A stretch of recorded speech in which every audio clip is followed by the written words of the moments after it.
सो hey everyone, ये कहानी है एक ऐसे सीईओ की, मल्टी बिलियनियर, जिसे एक रात सीजो नाम के लड़के का कॉल आया। उस कॉल ने काफी लोगों की जिंदगी बदल दी। उसने एक ऐसा गेम बनाया था, अगर कोई उस गेम में मर जाए तो वो एनपीसी बन जाएगा, मतलब नॉन कैरेक्टर प्लेयर, और ऐसे ही कई सारी चीजें। एंड हाँ, रोमांस को आप कैसे भूल सकते हो। आगे जाने से पहले आप प्रीवियस एपिसोड्स को देख लेना, नहीं तो आपको कहानी कुछ समझ नहीं आएगी। लिंक सारे डिस्क्रिप्शन में है। वीडियो को लाइक और चैनल को सब्सक्राइब जरूर करो please. So welcome to the memories of the Alhambra. कहानी की शुरुआत में जिनवो ने जुंगजो को मिलने के लिए बुलाया। वो आया तो ऐसे एकदम चुप चुप के, जैसे किसी क्रिमिनल से मिलने जा रहा। ये छोड़ो, इन बातों का ये समय नहीं। उसे एक फेवर चाहिए। जिनवो को कुछ गेम के अंदर न्यू आइटम्स चाहिए। उसे मदद करनी ही होगी। जिंदगी और मौत का सवाल जो है। जुंगजो शॉक हुआ। ऐसी क्रिटिकल सिचुएशन में कौन गेम खेलेगा? चलो जाने दो। आखिर वो माना। क्या? बट एक शर्त पर। अगर उसे कंपनी से फायर कर दिया तो जिनवो कभी भी अपनी नई कंपनी ओपन करे। उसे डायरेक्टर की पोस्ट चाहिए, बस। उसी बीच हिजो का कॉल आया। ये देख जुंगजो ने पूछा, आप दोनों में क्या चल रहा? उस दिन भी आप दोनों होटल में एक साथ थे। रिलेशन? दोनों एक साथ?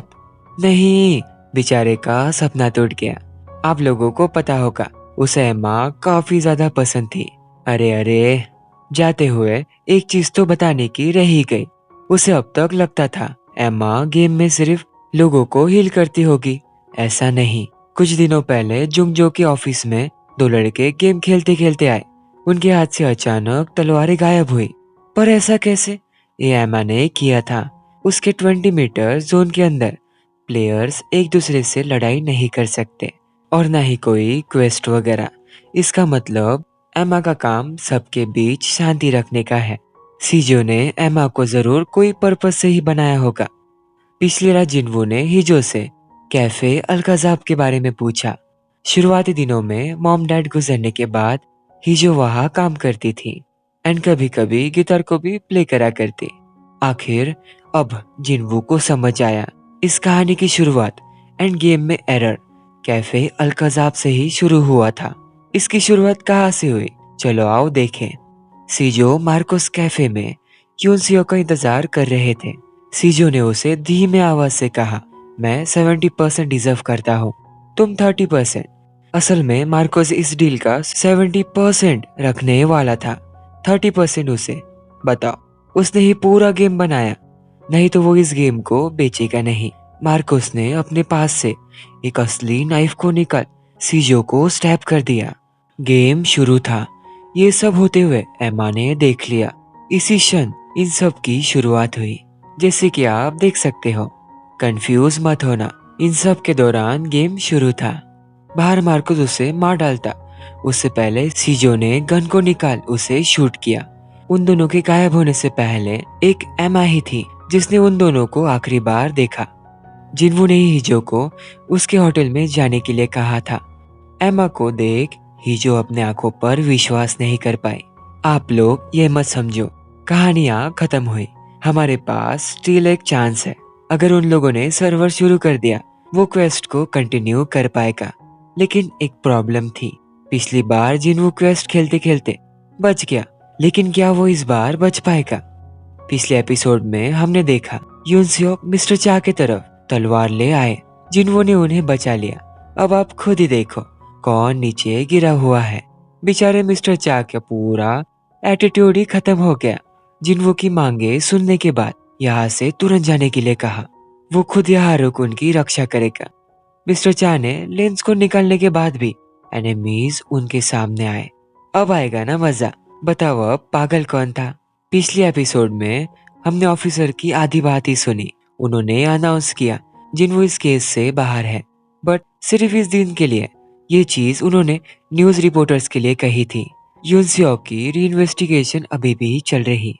एक बात आप लोग भूल तो नहीं गए, जिन्वो को मास्टर ने भेजी हुई की को एक्सेस करने के लिए 100 लेवल होना होगा। उसमें टाइम कम। जिन्वो ने जुंगजो को हाई लेवल एनपीसीज को ऐड करने के लिए कहा।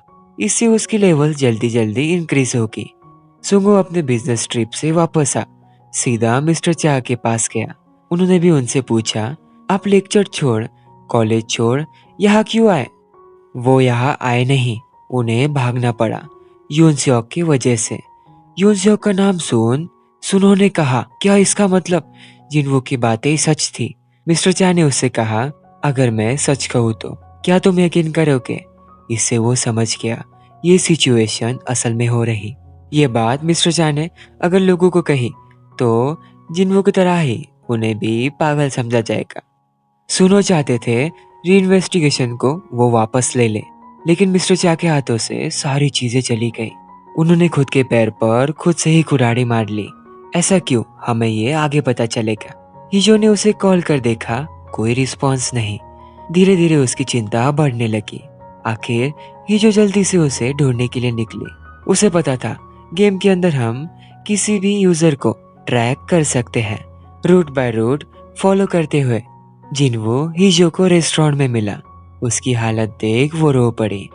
इतने सारे घाव, उसकी पूरी बॉडी से ब्लीडिंग हो रही। ऐसी हालत में भी स्माइल करके बात कर रहा था। बताओ, रोना आएगा नहीं क्या?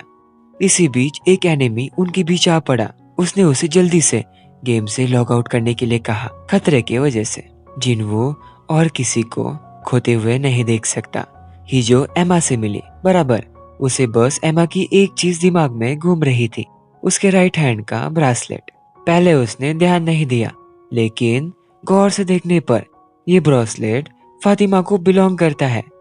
रुको रुको, आप लोग कंफ्यूज मत होना, मैं सारी चीजें ब्रीफली आपको बताऊंगा। फातिमा का हाथ अलम्ब्रा पैलेस के ऊपर है, जस्टिस गेट के ऊपर। उसे दूसरे शब्दों में गेट ऑफ जस्टिस भी कहा करते हैं। ये देखो ऐसा, फातिमा मोहम्मद की बेटी थी। इस्लामी लोग ये बिलीव करते हैं कि उसका हाथ हेवन की चाबी है। जिस दिन हेवन की चाबी फातिमा के हाथ से मिलेगा, उस दिन दरवाजे खुल जाएंगे। एक सेकंड, जिन्वो को मास्टर ने भेजी हुई चाबी याद आई। कहीं ये चाबी की ऑफ हेवन तो नहीं? इसका मतलब सीजो उसके अंदर तो नहीं होगा। जिस दिन मार्कोस मरा, उस रात उन दोनों के बीच काफी तगड़ी फाइट हुई, तलवार से नहीं, गन से। सीजो ने उसे इंटेंशनली नहीं मारा, वो अपना बचाव कर रहा था। उसे क्या पता वो सच में मर जाएगा। सीजो ने यूनसियो को कॉल कर उस डील को नहीं करने का कहा। वो ये हादसा होने के बाद से किसी पर भी ऐसे ही भरोसा नहीं कर सकता, इसलिए उसने फाइल जिनवू को भेजी। आगे का आपको तो पता ही होगा, मार्कोस ने उसका पीछा किया। सीजो को पता था वो एक ना एक दिन जरूर मर जाएगा, वो इन गेम या रियल लाइफ में क्यों ना हो। इसलिए शायद उसने खुद को खुद से ही छुपा लिया और उसने चाबी बनाई की ऑफ हेवन, और दूसरी चाबी छुपा ली एमा के पास। इसका मतलब क्वेस्ट एमा के पास ही खत्म होगा। ये बातें आपको थोड़ी कंफ्यूज जरूर लगेगी, लेकिन लास्ट एपिसोड में आप चौंक जाओगे आगे की कहानी को देख। जिनवो थोड़ा रेस्टोरेंट से बाहर निकलते सुगो ने उसे कॉल कर कहा, तुम कहाँ हो? जल्दी से वहां से निकलो। योरा ने मुसीबत खड़ी कर दी। उसका ध्यान पीछे पुलिस ऑफिसर्स पर गया। रेस्टोरेंट के अंदर ही जो से पुलिस ऑफिसर उसके ही बारे में पूछ रहे थे। जैसे ध्यान उनका उसकी तरफ आया, वो तेजी से भाग निकला। और ये एपिसोड यहीं पर खत्म होता है। सो अगर आपको वीडियो अच्छी लगी तो प्लीज लाइक और सब्सक्राइब करो प्लीज। और हाँ, अगले एपिसोड का इंतजार जरूर करना। आप ही सोचो, अगर आपने मिस कर दिया तो मेन कहानी और एंडिंग आप मिस कर दोगे। सो बाय बाय।